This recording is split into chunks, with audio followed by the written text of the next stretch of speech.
this heaven? No. It's Iowa.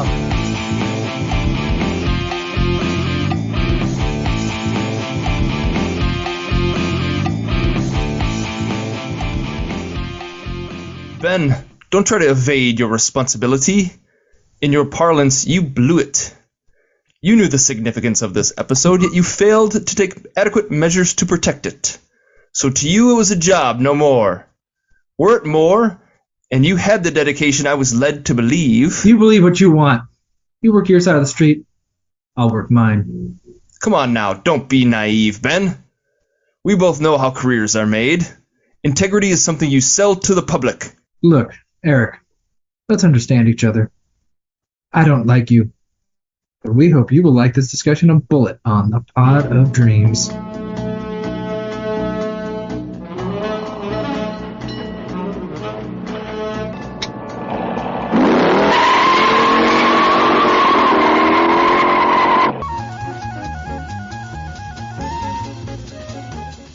Detective Lieutenant Frank Bullitt, some other kind of cop. Pity the guy he works for. Lieutenant, don't try to evade the responsibility. In your parlance, you blew it. What the hell is going on here? A high-speed pursuit? 2 men are killed? An officer in the hospital? A witness almost murdered?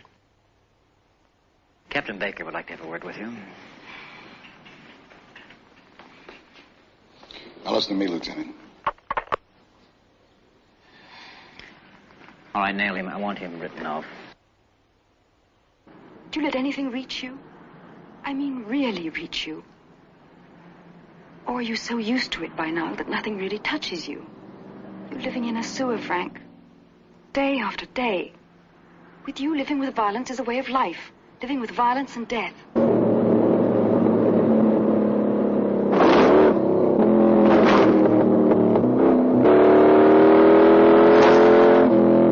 The way Frank Bullitt's swinging, you know he's heading for a crash for that roll of official disapproval.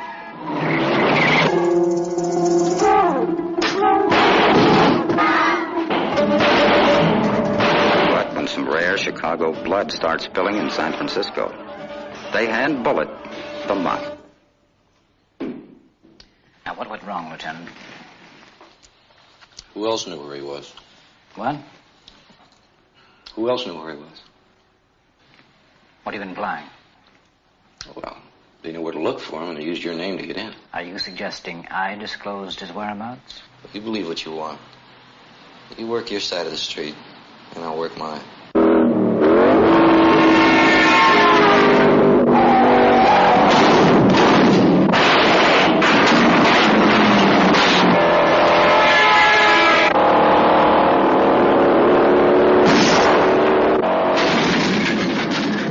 Hello, everybody. Welcome to the Pod of Dreams. I'm your co-host, Ben, here along with Eric. And today we are talking about Bullitt, starring Steve McQueen. Now, last week, Once Upon a Time in Hollywood, and the first thing I commented on was the setting, the time and place of the movie, and how wonderful it was. Now, that was L.A., 1969, and an incredible recreation. This movie's set in 1968 San Francisco. Different city, but Eric, what did you think of the setting, the place, the times, the vibe of Bullitt? I loved it. It had a cool vibe. You didn't go with the "if you listen, we will pod" line. We'll just put that in and post. We'll dub that in. Okay. I didn't. Sorry, I will try to be a little more disciplined about our branding. My apologies, everybody. It's all right. Missed out on some quality marketing by us. It's fine. The San Francisco is great. There's a lot of great San Francisco movies, like Vertigo, I think of, where it's like you can feel the city. It's like a great place for movies. Zodiac also is like a great setting. And the movie wouldn't work without San Francisco. We'll talk about the car chase, but that is like a perfect place to have a badass car chase. The vibe of the movie is really like the vibe, like the pacing of it. I think it's a slow burn. It kind of builds and builds and builds, and then there's like this couple of really exciting sequences, but it's like a really chill movie in a way. I watched it late at night the other night. I actually fell asleep and had to start back up. And that's not I don't take it for anything. It was watching it late at night, but the movie is very the pacing is very slow. I would say. Well, if you're used to modern movies which have a certain action cadence to get your attention, I suppose so. I was on board when we hear that first sound right when it kicks in. I can't even recreate it with that. Wow, kicks in, and we're seeing a really a shootout in Chicago. I was on board. I loved how dingy and gross and kind of nasty San Francisco looked. I mean, there's the hotel where they stay at, which is really, really awful. But even the police station and the hospital, I was just trying to wrap my brain around the architecture there. It's the hospital had me bugging out. Is this for real? How hospitals used to be? It looked like a wartime battle medic station. You know what I mean? It's yeah, it did. It was really slapdash and awkward. And we're just used to movie hospitals looking a certain way, and it doesn't look like a movie hospital that you're used to. Also, is that just a change in the modern times? Did the hospitals in the late 60s just look like that, you know? Yeah. And now everything looks clean. I mean, clean and sanitary. That place did not look clean and sanitary at all. Yeah, we build hospitals. Hospitals are built specifically with, being a hospital in mind. And this looked like a building that was built for something else a long time ago. It's like an office building. And they tried to make a hospital out of it.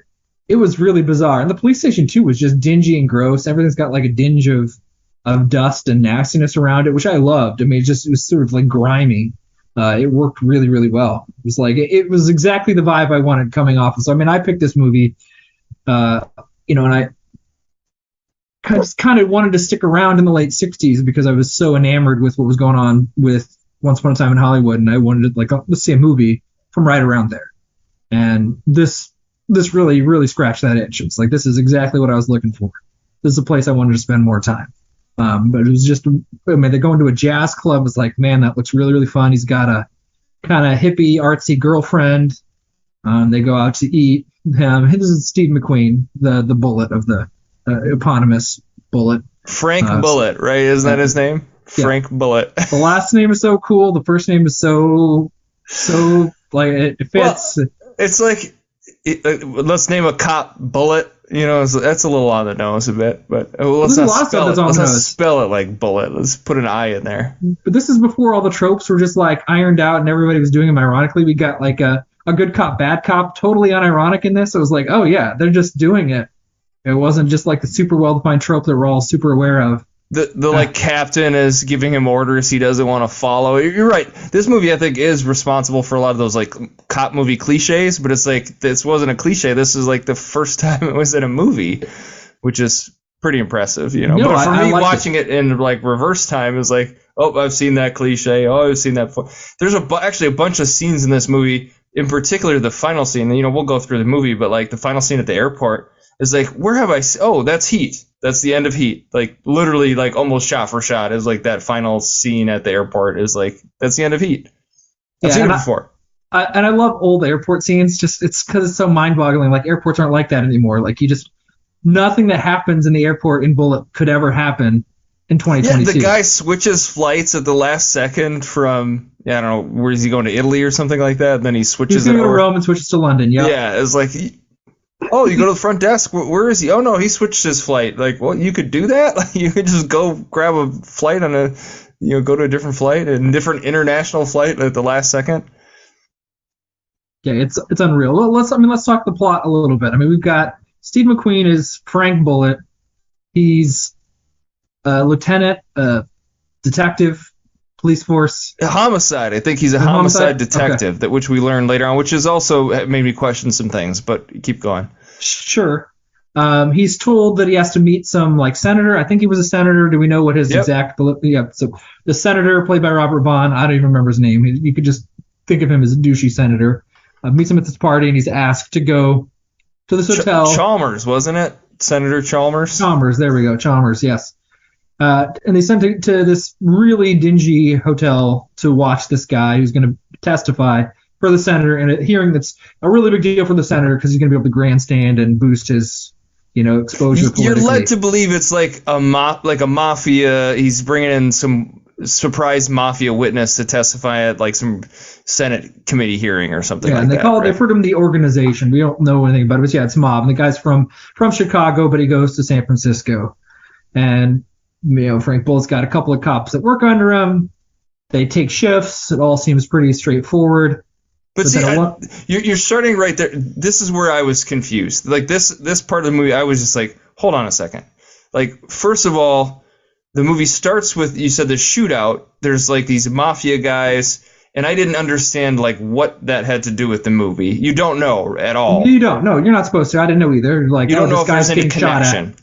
Yeah. And then it's like, okay, so now we have this homicide cop, and he's babysitting a witness. Like, why is that? I didn't understand why you would assign this cop or this detective to, basically safeguard a witness. And McQueen seemed like kind of annoyed by the whole thing, although he's like, I'll do it. Yeah, I think he was told to do it by his boss. Yeah. Seemed beneath him. He called the babysitting. He's like, we got to do it. And you reveal later, it makes more sense that they're doing it because their boss telling them. The boss is having them do it because it's like a favor for a politician. And essentially this will help the police department down the road if they can grease the politician's wheel. I think the other guy says, hey, he can speak highly of us to the right people and it'll be really good for us. And if I recall correctly, the witness's name was something Ross. He was like Anthony Ross, right? Anthony Ross, right? Yep. So then he goes to this apartment that nobody's supposed to know they're there, and they're just watching him. Was it for the night because he was going to testify the next day? It was 2 days, I think. Or over the weekend or something like that? I think it was a Saturday because one of the guys gives him shit like, am I getting paid overtime for this? That's right, yeah. So I think it was a Saturday. It's 48 hours. They had to go through it for 2 days. And they were going to take 8-hour shifts. Was this guy like the mob guy, the witness, was he under arrest? Was he being charged with the crime? Did we know any of that? He's just a witness. I think the implication is that he went to the senator and said, I want immunity, and then I'll tell you all the dirt on all these people. And the senator, so he went to the senator for this and said, I've got loads of info on high level folks in this. But see, that is confusing, and I'll explain later on why that's so confusing to me. But keep going. No, it's fine. But that's synopsis. That's what he wanted to do, and that's why the senator's like, all right, I need to keep this guy safe. I want to kind of keep him on the down low. I don't want anybody else to know about it, and I'm just going to reveal him in a couple of days, and it's going to make me look really good, and it's going to help my career because I'm going to be able to get a lot of intel on the mob publicly. That's what he wants. I mean, I think that's correct. We'll never know if something doesn't jive. No, I'll tell you why it's confusing once you get a little further into the plot. Well, sure. But then, so one shift goes by, 8 hours. McQueen's like, I'll take the third shift or something. So he goes back to his apartment. Yeah, they're taking 8-hour shifts. Aggressively hot girlfriend, and she's a very sexy, sexy, late 60s, long hair. She's working on some weird water fixture art project, whatever. They go out to eat. He has a good time. Second cop shows up. Somebody calls from the front desk and says, hey, I got a couple gentlemen that are here to see you. No, okay, so you're skipping things. See, this is also why I was confused. There's a call, and they say it's the senator. Right. The senator, and it's like 2 a.m. or, late at night. And then the witness guy, for some reason, unlocks the door to the room, and presumably to let these people in. And then they kick down the door and shoot the cop and shoot the witness. Yep. Was there ever an explanation why he unlocked the door? Yeah, so here, and this wasn't flushed out very well. I think I kind of gleaned in some of the pieces, but here's what happened. So there's the real witness is the guy at the end. So the real witness went to somebody else. I don't know how he knew the guy. I don't know exactly how he convinced him. But the real witness went to somebody else. So let's say I've got all this mob info, and I go to you, Eric. He and his wife, apparently, right? Yeah. So I go to you, Eric. Let's say you look a bit like me or whatever, and I say, Eric, all right, man, you want to make some money? Here's a way to make some money. You can. I don't know how much you offered him, but let's say it's. It's like all his traveler's checks. It was like a bunch of hundreds, yeah. Yeah, here's 50 grand or whatever it is. Like, I offer you 50 grand. What you need to do is you need to go to this hotel at this time. I sit there for a while. At some point, somebody's going to knock on the door, try to visit you. You just unlock them, let them in. They're going to take out the cop, and then you can go home or whatever. I don't know what all he told. But that was a double cross on the real witness, because the real witness knew that guy was going to get killed.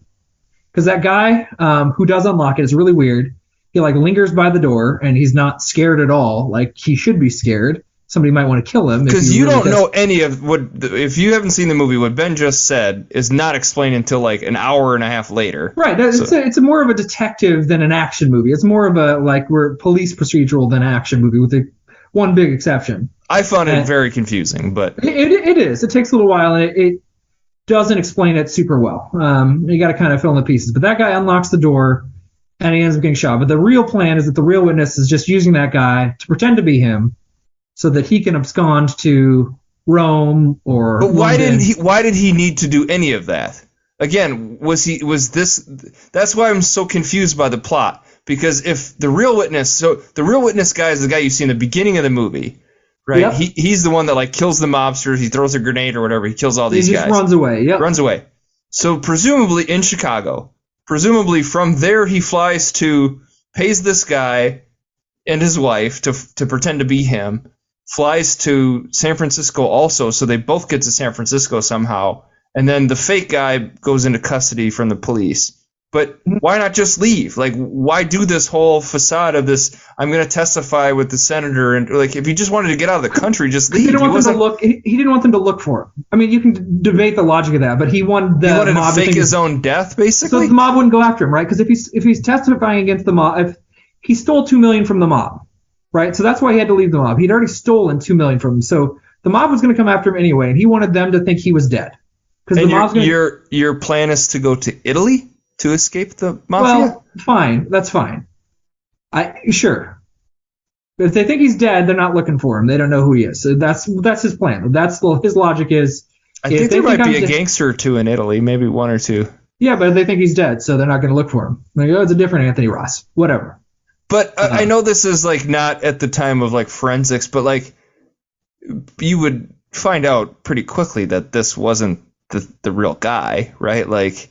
Yes, they faked his passport, I guess, but like, would there be no further investigation to confirm that this was the right person? I think according he to also then logic, had to kill the guy's wife, who was also in San Francisco. Ross's wife. There are some loose ends, and he creates a trail of breadcrumbs. But it seems unnecessary if his one goal is just to leave the country. I don't know. His one goal isn't to leave the country. His one goal isn't to leave the country, though. You can fight the logic of going to Rome. Fine. Should go to somewhere else. Fine. But his logic was he also wanted to fake his own death. He wanted everybody to think he's dead. Now, here's part of the logic of the movie, and again, this you can take umbrage with it, but he believed that if the witness was killed and the senator he was in the senator's custody, the senator would bury it. The mob would hear about it. Was he the one that actually broke in and killed the other guy? Who are the people that broke into the apartment? The guys that died in the car crash. Okay, that's right. So he hired these other guys too? I assume. Yep. Okay. He paid just some hitmen from somewhere. That seems like a big. It's complicated. His plot is his plan is very complicated. It's got a lot of loose ends. But I think that's the logic. So at one point, Bullitt says he pretends like the witness is still alive because he says. Right, because they think this is the real witness that was just killed in their custody. Correct, and the senator thinks he's going to be blamed for it. And it's going to make him look bad. So Frank Bullitt's logic is, I got to hide him because he's going to try to bury this investigation. And I need to find out who did this. And nobody will try to, nobody will try to look hard for him. So again, the dude's plot is very convoluted. There's no way around it. So he sends the body to the morgue, but switches the name or whatever. So, and then he brings a different body to the hospital, right? No. Or they're already at the hospital, right? So they take him to the hospital. So they step back. So the witness is still alive, but in critical condition. They take him to this funky hospital, which again, I assume that's how hospitals looked in the late 60s. I mean, I hope so. That's way more interesting than if they made it look weird arbitrarily. But he's not doing well. The doctor's doing his best to keep him alive, but he said it's a 50-50 shot. And at some point, the guy dies at night.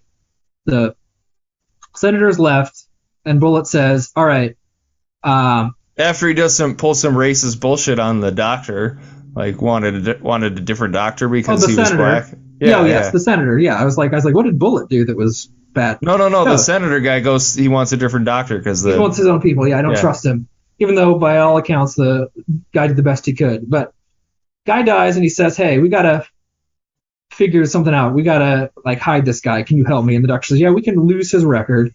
And then they put him in a body bag and list him as Jane Doe or John Doe. So like he pretends it's an unidentified body in the morgue.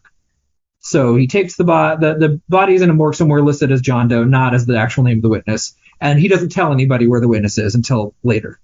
And they think he's just hidden the witness who's still alive somewhere. That's what they think for a day or so, however long that is. Yeah, his captain tells him, and then his captain's boss tells him, and he hangs up on him, and so Bullitt goes rogue completely. Well, sort of. What I love about there's a lot of things that I like about this movie. Frank Bullitt is not really ostentatious. He's very kind of plain spoken. I think his performance is really good. It's really subtle. It's not flashy and oozing charisma. But mostly just goes through, does some pretty solid logic police work is what happens. He's not doing anything too crazy until we get to the car chase scene where that gets really nuts. But when his direct boss orders him to tell the information, he does. When his boss says, tell me where the body is, that's an order. He does it immediately. He doesn't press any further. He's like, all right, this guy who's in my direct command told me, and I tell him. Not until then. And if his boss had asked earlier, he would have told him earlier. I like that. I mean, he's doing everything pretty much other than hiding the witness because he wants to figure out who did it. He's doing everything by the book, trying to get stuff done, trying to figure stuff out. I really like it. I mean, I like the chess match of all of this, is he has to just work through it logically, and just be smart, and just figure it out. And it's a really weird, convoluted twist, ultimately. And yeah, why the guy did it is it maybe wasn't worth all the trouble from his part. Too many loose ends, too many hard parts. But that's what I really like about it, is him figuring this stuff out. Yeah, because Bullitt then finds out that once he gets the passport that the guy actually came in with a woman, or that he tried to call a woman, and then Robert Duvall's in the movie as a cab driver for no fucking reason. I'm like, what Robert Duvall? This is before he's famous. This is before even THX, buddy. This is before his THX big star turn. He's 3 years away for 2 years. I was just expecting there'd be some payoff with Duvall, and he's literally just the cab driver. And he just rides around, and they ride around. He's like, all right, I want to follow the routes and kind of try to figure this out. How long was he in here? How long was he here? And he just drives around and took the route the guy took.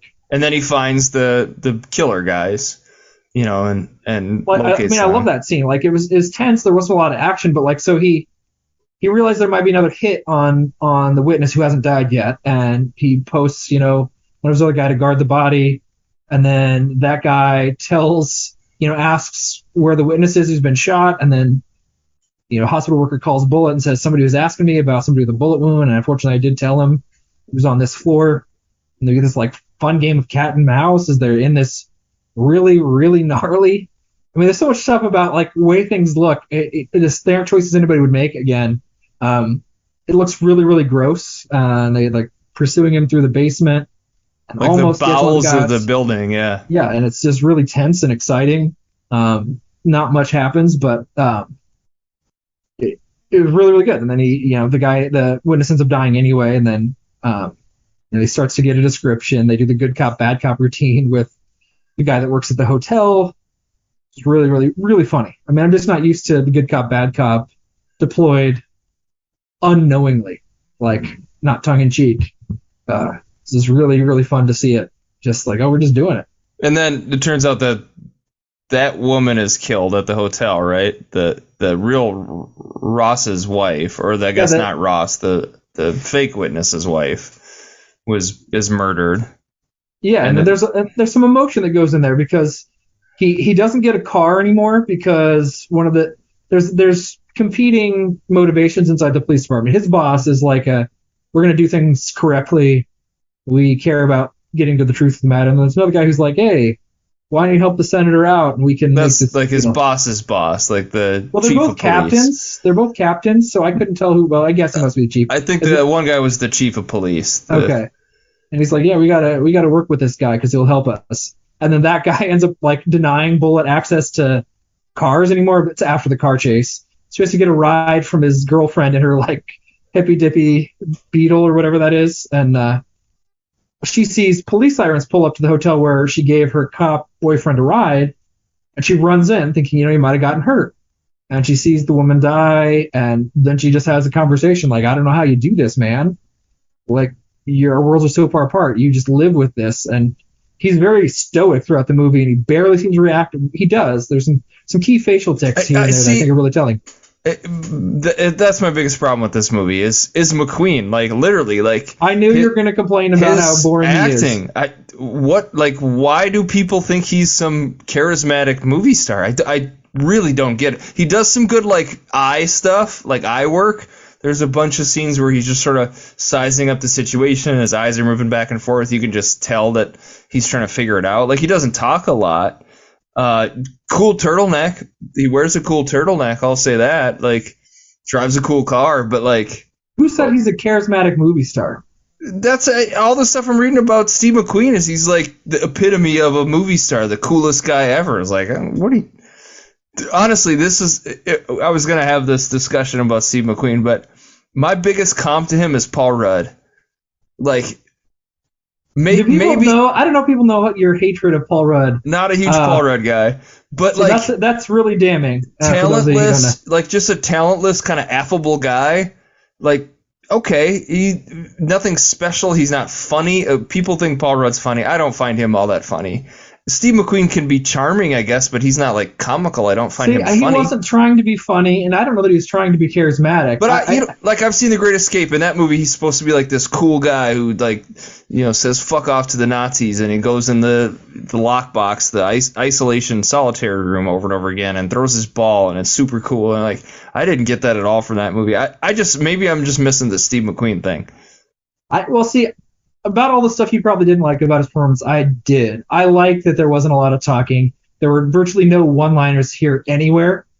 You like one-liners way more than I do. You like cool quips. I don't care. Just some good writing, maybe. I don't know. Like, I think the writing's really good here. Just because he doesn't say a lot doesn't make it bad writing. Maybe the guy's weird plot is too convoluted, but there's a lot going on with his performance that I think, he's... But and then the stuff with his girlfriend too, I didn't think that landed well either. Like, she sees the dead body and freaks out, and he's like, takes her off, and they pull over and have this heart to heart. It's like, why are we doing this? Like 2 hours into the movie, now we're gonna have this like heartfelt discussion about should he keep being a cop? Like, what? I was just it wasn't really a heart to heart. She just expressed her emotion, and he hardly said anything. He said like what? 2 or 3 lines in response to her. She was trying to process this stuff, and she doesn't get how he does it. And he obviously has to, suppress it all. He just doesn't react. He is kind of dying inside. When you see later on at the end of the movie, there's just a small little payoff. It's not massive. It's not much. It's not a big, eloquent speech after all the chaos at the airport and some random guy security guard gets shot. Just one little facial tic, one little move with his mouth, and he's kind of realizing that she made some good points, and it's great. I mean, I don't know. I like his performance way more than you. I think really understated and works. It's not flashy. I don't know if people think he's a big charismatic movie star. I guess I've never heard that. He seems like a guy that's acting more than he's being a movie star. And I guess, he doesn't seem like a traditional leading man. He's not like classic Hollywood, handsome. He's not quite new Hollywood either. Not cinema verite. It's something else. See, I'm not the biggest Clint Eastwood fan. Like, I don't love his directing, the movies he's directed, but like, he's a great leading man. If this was a Clint Eastwood movie, I think it's a better movie. Like, Dirty Harry is basically this, or a lot of his movies after Dirty Harry. Clint Eastwood's just so overtly macho in a way that Steve McQueen isn't, which I liked. I mean, he would just be a lot tougher, a lot more grizzled than McQueen would be. He'd be something. I mean, there was nothing to this guy. Like, literally, there was... He's a run-of-the-mill quiet. Cop. Yeah. He's a run-of-the-mill cop. He does his job quietly and pretty well. You gonna build a movie around that? Okay, all right. It worked for me. Obviously, it didn't for you. I liked it a lot. It worked for a lot of people. Well, the other thing you're just skipping over is the car chase, like, which is, I think, the reason to see this movie. Sure. It would be the reason I'd recommend it. End. Okay. I'm saving it. It's, of course, like one of the best parts of the movie. It's an insane car chase. So he realizes he's being tailed by these guys. and he starts kind of like leading them around the streets of downtown San Francisco. At one point, he loses them, and they look around and they're like, "Oh, I guess we can't follow him anymore." And they start driving away, and then he appears in his car behind him. And then what follows is just utter insanity. I mean, it was just chaos as they're swerving through downtown San Francisco with the hills that you've seen in movies before, just everywhere, going nuts. It's dangerous. It feels reckless. Bits of the car fly off. Yeah, when it initially starts, the guy takes a turn and the hubcap flies off, and he hits this corner, and the screeching tires. I mean, you got the camera inside the car, you got some cameras outside the car. It's one of those, like, you forget you're watching a movie, and you're just like 100% enthralled in the action, and you don't know what's going to happen. You don't know who's going to come out on top. And it's like really the best car chase maybe I've ever seen in a movie. It's incredible. It's up there. It would certainly crack a top 10 conservatively. No CGI, no computers, no green screens, just like real cars smashing into things. And it feels like it's chaotic, but also feels kind of awkward and just crazed because it just feels very, very real. I mean, people are about going to die and people have to swerve out of the way. And so it occasionally cuts to both Steve McQueen and then the two guys that he's chasing, two guys who committed the murder and also shot his cop buddy. And I love it that nobody says anything, but you can see in their facial reactions how it goes. At one point, the bad guys think they might have lost Steve McQueen, and one guy just kind of smirks. You can see the guys getting kind of like a little bit anxious at various times. Not much, just a little bit, but you can see it. You can see the like look of worry, but also determination on Steve McQueen's face. And it really, really works. And it works because also in some ways it's awkward. At one point, one of the guys tries to shoot out the window, and he's trying to awkwardly lean out like the triangle part of like the driver's side. And it's like, oh yeah, this isn't a car that was built to be able to like maximize your opportunity to shoot outside. It was just like a guy awkwardly trying to get an angle to shoot. And I was like, oh yeah, this guy didn't plan on doing this, and he's just doing it spur of the moment before they end up careening into a gas station. I don't know what it was, the big explosion. I don't know what caused the big explosion, but then we just see them burning alive in the bottom of the car, face down. I mean, just great stuff. Yeah, I read a little bit that McQueen was like the driving force behind it. Didn't mean to put the pun in there, but that he wanted this like epic car chase scene. He wanted it to feel real and unlike anything they've seen in movies before. I guess initially he was going to do all the driving, and then they, according to this thing I read, they did a take and he crashed the car, and they're like, all right, no more, you're not driving anymore. So then they had a stunt double do it. Sure. But yeah, I mean, I can't really. It's hard for me to articulate why the car chase scene. Like, there's no score. There's just the sound of the tires. No talking, no dialogue at all either. It's just this like really suspenseful, intense chase, like on the streets of San Francisco. That feels like they did. It doesn't feel like they shut down the street for like the production of this. Is like they just drove cars and filmed it. Is what it feels like. Yeah, and you really don't know exactly. It does feel real. It's great. Yeah, it is one of the best. And there probably hadn't been anything like it before. There's been probably some stuff afterwards. When is the French Connection's a few years later, right? 3 years later. Okay. It's 71. I mean, that car chase is pretty amazing that's too. That's up there, yes. Yeah, I mean, they're just stealing it from this movie, though, really. Yeah. Sure. Potentially, yeah. This is maybe where the super exciting car chase originated. I don't know if somebody else could verify that, but yeah, I don't know where you'd go to find a more exciting one before 1968. If it's there, well, yeah, if it's there, let us know. I mean, Wages of Fear is before this, but it's not a car chase per se. But anyway, this is great. So yes, it is the reason why, even if you don't like Steve McQueen, I think the plot's kind of boring and confusing and subdued, you would still get something out of this movie. It is no matter what, yeah, it's great. No matter how else you feel about the rest of it. Like the witnesses die, or the killers die, and then the police chief doesn't even believe that they had anything to do with it, or at least the senator tries to make the argument because the bodies were burned, and he's like, well, they had a gun, they were shooting at me, and so he still like doesn't prove his case, even though he had gotten this crazy. No, it actually hurts his case. Yeah. It does, and the film makes it clear about that. Like it didn't end up helping. It made his life harder. He loses his vehicle after that. He doesn't get to have a cop car anymore, which makes sense. So it's probably a real consequence you would experience after doing that, and nearly getting a bunch of other people killed. They don't have witnesses. They can't do anything about it. They can't identify the bodies. It's a problem. He makes his life more difficult. And he's supposed to lose the case at that point, but he's got the cop, the captain who likes him. He's just writ of habeas corpus, which I don't, we're both trained as attorneys.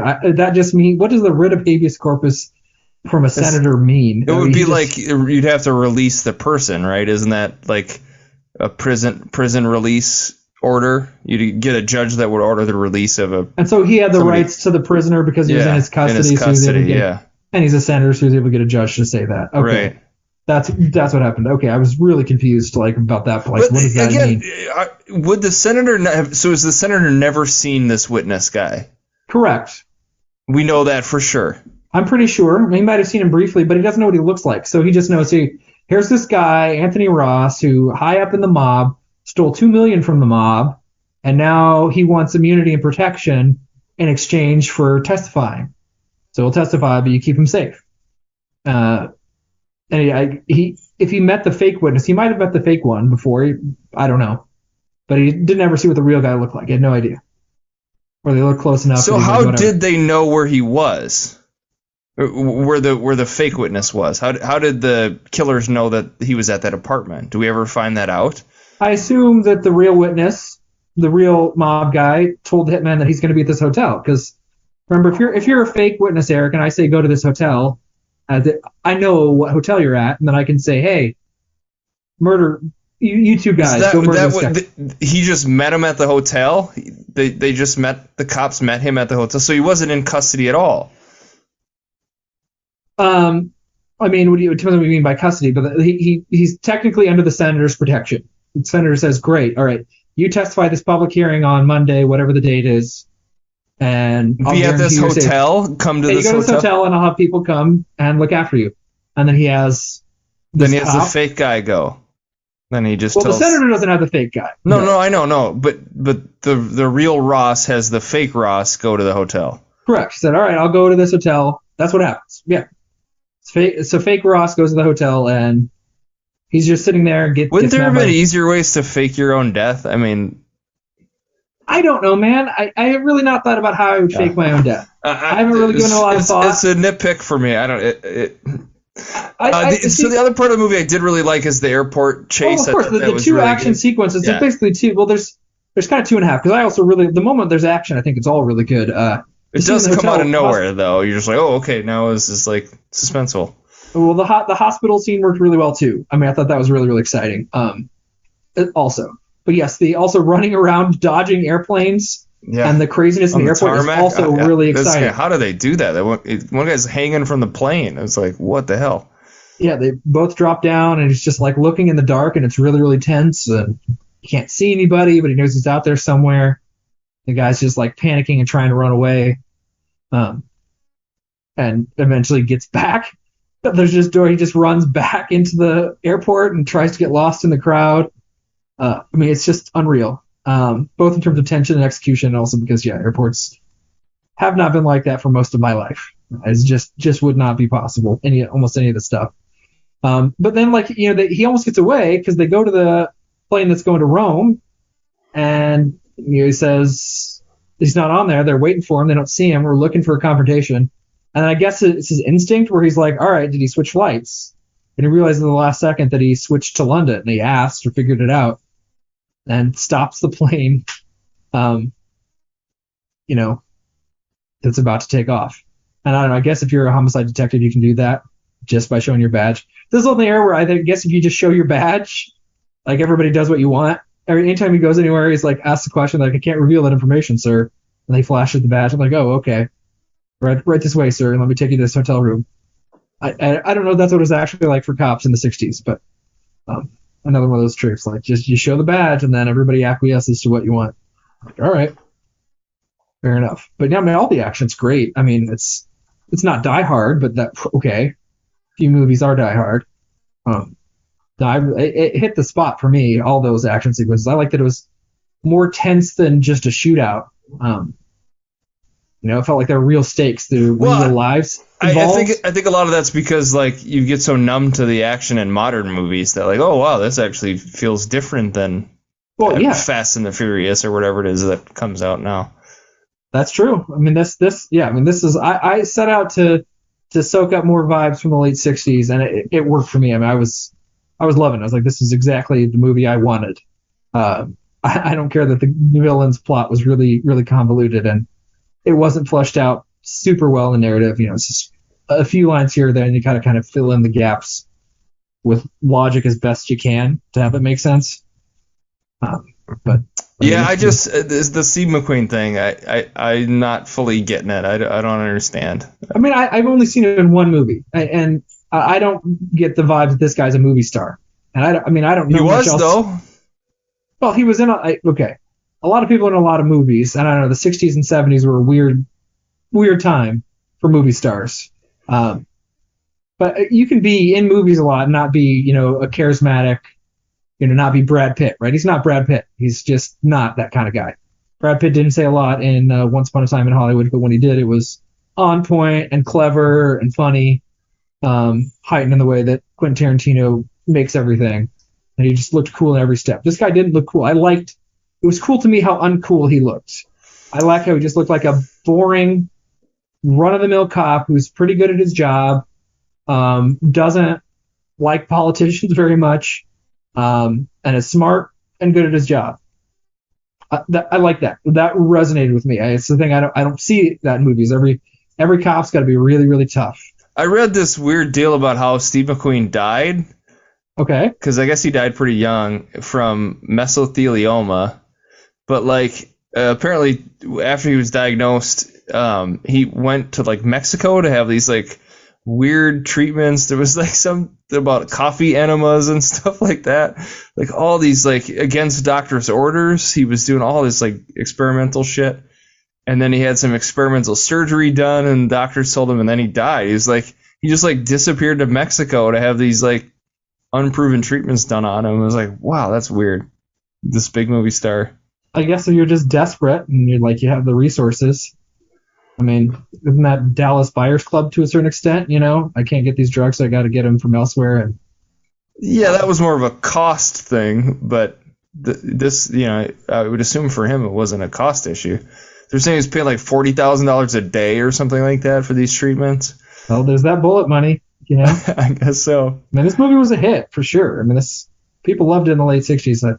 They didn't have Quentin Tarantino movies yet to compare it to, but maybe they just didn't know better. But see what you did there. Yeah. But I don't know. Yeah. I mean, I think I liked it. I was a lot more emphatic about this movie than you are. I'm bummed you didn't like it more, Eric. I thought you would, but I really liked a lot of parts of it. I'm super glad I watched it. I mean, it's not like I'm mad that I watched it. Sure, it's ahead of THX 1138. Sure. Yeah, absolutely.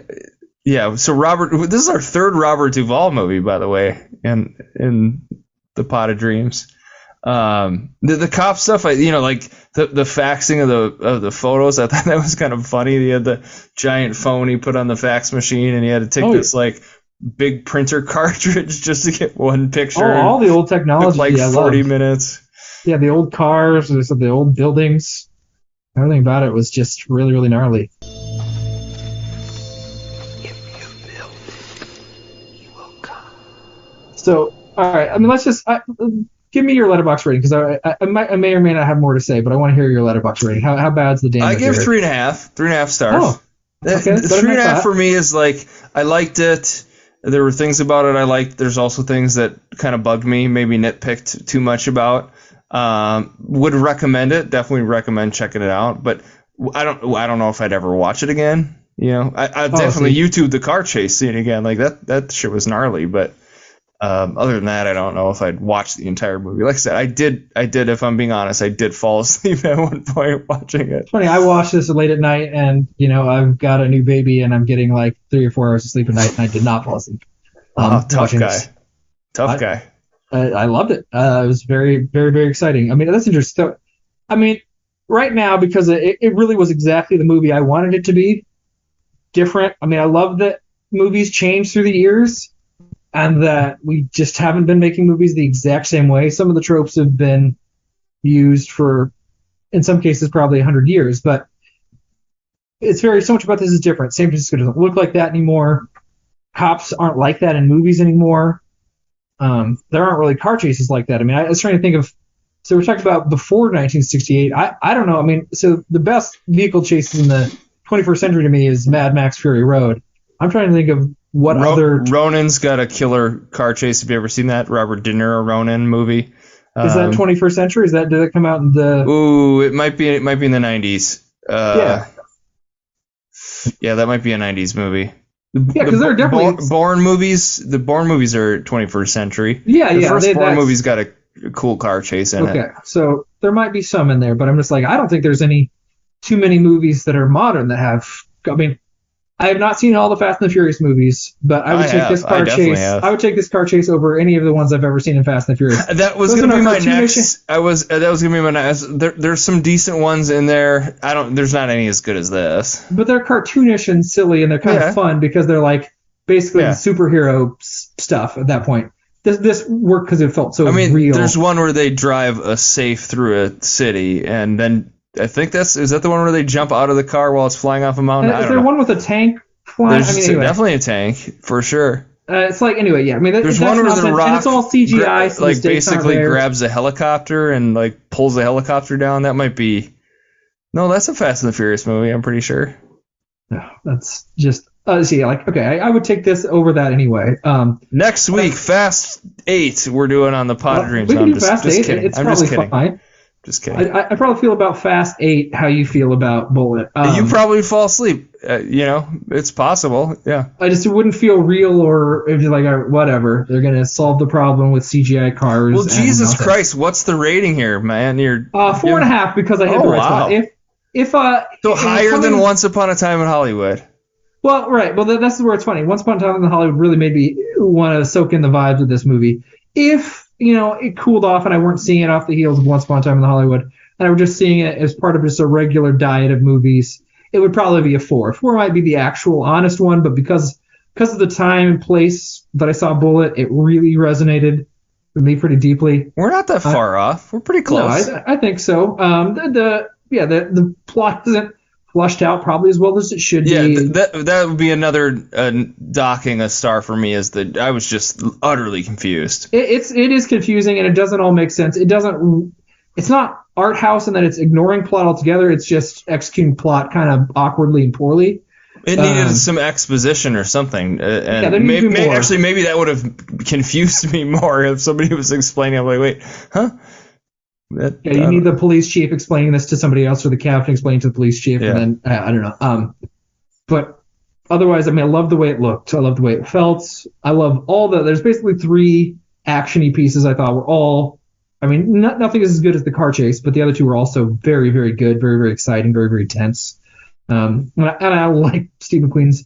He might not be a great actor. I don't know. I haven't seen The Great Escape. I'm going to watch it. It's on HBO Max. I'm just going to watch it for fun. I liked the movie. He's okay in it. It's more of an ensemble. Sure. He's not like the main guy in the movie. But I like how plain and boring he is. I mean, you're right, Eric, that he would not get casted as a star in, I don't know, post-80s onward Hollywood. He's Paul Rudd to me. He's Paul Rudd. Paul Rudd's like charming and likable for everybody but you. I don't know that Steve McQueen was even that. He's just like very, very, very like dull. I mean, you that's bad for you, but I liked how it's just not how you'd ever have a cop in a movie. They would have to be like snarkier or jaded or cooler. They'd either be anti-hero, they have to be really, really likable or charismatic or like The Rock or something obnoxious. This dude felt just like a boring old cop doing his job. Well, other than he's an insanely incredible car driver. Otherwise, nothing he does it's just like, all right, we're just going to position guys. Does he ever shoot his gun in this movie? For a guy does he even pull his gun out? There was a bunch of times I'm like, why don't you pull your gun? Like, what are you doing here, dude? Do you even have a gun? He shot the guy at the very end. So that in the that's right. Yeah, through the glass, through the door. Yeah, it's the glass in door. a very impactful, meaningful shot, and it also lingers on his face afterwards. But I don't think he pulls his gun ever before that. Does he pull it in the hospital? Does he have it? I don't think so. I distinctly remember, like, why does he not have a gun? Like, what's going on here? For a guy named Bullitt, he doesn't shoot a lot of bullets. Well, it's fine. It was more impactful and exciting. I mean, I think a lot of it worked because it wasn't just, he's got to get shot at, but he can't get hit because he's the hero, so we don't have to actually worry about. Everything just felt very, very real and lived in a way that I liked a lot. I mean, that's where it resonated. But the camera lingers on his face. The very last thing is you see kind of like, almost like winces. I mean, he sees this guy dead. He's kind of failed. Because the guy can't testify, the guy can't go to jail. Are you sure the guy that wasn't the person that was shot his cop buddy? Wasn't it his, like, not his partner? Maybe it was his partner. The other guy. 2 cops that work under him. But no, that cop didn't do anything. He showed up at the end. He wasn't the one that got shot? Well, he has 2 cops that work for him. One got shot in the hotel.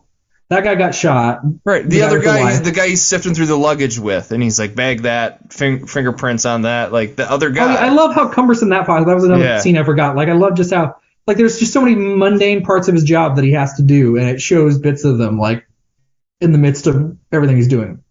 And that guy doesn't shoot at the end. It's Bullitt that shoots. No, does that guy get shot? Doesn't the real witness guy shoot the other dude? No, he shoots just a random security guard. Oh, is it a random security guard? The security guard stops. He's like trying to get him the glass door, and he shoots the security guard. And then Bullitt shoots him. Yeah, you see everybody gawking. You hear some of the dialogue like, well, that guy's a cop. I wonder what that guy did. Or some people disperse and some people keep gawking. And he kind of reckons at the end just a little bit with what he's done. His semi-failure here. You get one little wince in his face. It doesn't exactly tell you how he feels. He doesn't say, I'm done. We don't ever get looks like you missed your flight, buddy. How does that bullet taste? Yeah, we don't do any of that corny stuff. And yeah, maybe he's kind of regretting how it all played out. Call me Jack Bullitt. Yeah. Does none of that stupid stuff. And it's like you're going to be late for your flight, Anthony Ross. No, I mean, none of that. None of that cornball nonsense. Is like, he doesn't have time for that. How many real cops do one-liners and say stupid shit like that? I would every time. Pull someone over for a DUI, I'd do like a one-liner. Oh, would you? Okay. Yeah. Well, what would be your first one-liner? You pull somebody over, they're speeding in the beloved city of St. Paul, and you're St. Paul, not respecting your speed limits. Looks like you need to dry out in jail, pal. That doesn't even make any sense. Oh my god, that's terrible. Yeah, that's not confuse great. them. They'd be really confused. Like, when am I wet? Like, what are you talking about? Yeah, it doesn't make any sense. It sounds exhausting, but I get in movies we're used to everybody being cooler and more clever. I'd say pal a lot. It would definitely pal. Sure, but that's fine. Bub. I mean, again, when he spoke, Bullitt was to the point. He got stuff done. He did his job well. I loved it. I mean, it is not a cop portrayal that you're going to get in movies. Yeah, you're really selling it to the Pot of Dream I don't need to listeners. sell it. That's how I feel. If you're like, I need a cop who's really tough and beefy and handsome and knows always what to say. What's a comp? What's a comp, like another character you think is like Bullitt that you would compare it to? There just many. Like some bland ass dude who's like not memorable. I mean, should we go through the Paul Rudd filmography maybe to find a comparison? Or Paul Rudd has more charm than that's not even a very good comparison because Paul Rudd's just a lot more charming and likable. I mean, Paul Rudd is a big box office draw because people like him, Eric. I understand you don't, but people put him in movies because he helps the movie make money. Even if you think he's a bad actor, because people like seeing his pretty, handsome face. What's a movie where he stars that you like? I like Ant-Man. I mean, I don't love Ant-Man. I like Ant-Man. If it's just like. I like the 40-year-old version, although I haven't seen it in a long time. He's not the star of that. Star. You're right. He's not the star. Good. He's good where he fills in and acts crazy. The Anchorman. He's great in Anchorman. Like, I'll freely admit that. Brian Fontana, like I love that character, but when he's just like Paul Rudd as himself as a leading person, I'm like a hard pass for me. No thanks. Well, I like him in I Love You Man, I think. I mean, I don't love him in that. I like him in Role Models. And if the standard's just like, I mean, I don't love it. These aren't classics. These aren't. You have to see these movies. We don't need to talk about. We don't need to talk about Paul Rudd. I don't have a lot of comparison from an action standpoint. Should we talk about THX 1138 more to really sour my mood? That's probably the sharpest contrast we've ever had. Yeah, I mean, I look, Bullitt's great. I look forward to rewatching it. I restarted it after I finished it just because I wanted to hear that intro again, that and all these like jazzy tunes playing throughout. I was like, oh yeah, late 60s, baby. Mm-hmm. Wonderful. But all right. If you build it, you will come. We got to do our 5 degrees, I guess we'll call it, of separation from the Field of Dreams. Eric, who you got? Sure, I'll go quick. So I went with Robert Vaughn. I actually like him in this movie. I think he plays a great douchey senator. He gets a lot of really obnoxious. And that's a trope too, again, that like has been used a million times in other movies, but this is probably the first one. I remember him from a film called Superman 3. Okay. Have you ever seen Superman 3? Is that the one with Richard Pryor? Yep. I've never seen it. Okay. And I picked Richard Pryor from Superman 3. He's in a movie called See No Evil, Hear No Evil with your guy, Gene Wilder, right? Isn't he in that? Legend. Isn't he's from Iowa, right? Isn't Gene Wilder from Iowa? He went to the University of Iowa. I don't think he's from Iowa. Actually, Kevin Spacey is also in that movie. Real creep, Kevin Spacey. Yeah. He's in a movie called Swimming with Sharks. I've never seen it. It's like a Hollywood. Yeah, a guy holds him hostage, like a guy who's like a PA, and like, I hate how you're treating me. And Frank Whaley is the other guy, and he's in Field of Dreams. All right. So I also went with Robert Vaughn, Eric. Robert Vaughn is in a movie called Basketball. Have you ever seen Basketball? Is that the South Park guys movie? Yes. Yeah. I think I have seen it. Yeah. Oh. When it came out, I don't remember it very well, but. Oh man, so like since 1999. Okay. That's a movie that I loved at the time, and I revisited it once and loved it then too. There's a lot of really good parody of sports, and I think some of that stuff would really land where we're at with all the college football conference alignments and everything changing. But it's maybe a different podcast. But he's the jerk owner of the basketball team. He just plays a really great douche. So he's just like the rich guy. He's really, really obnoxious in it. Ernest Borgnine is also in Basketball. I don't remember who Ernest Borgnine is in Basketball. It's been too long since I've seen it, but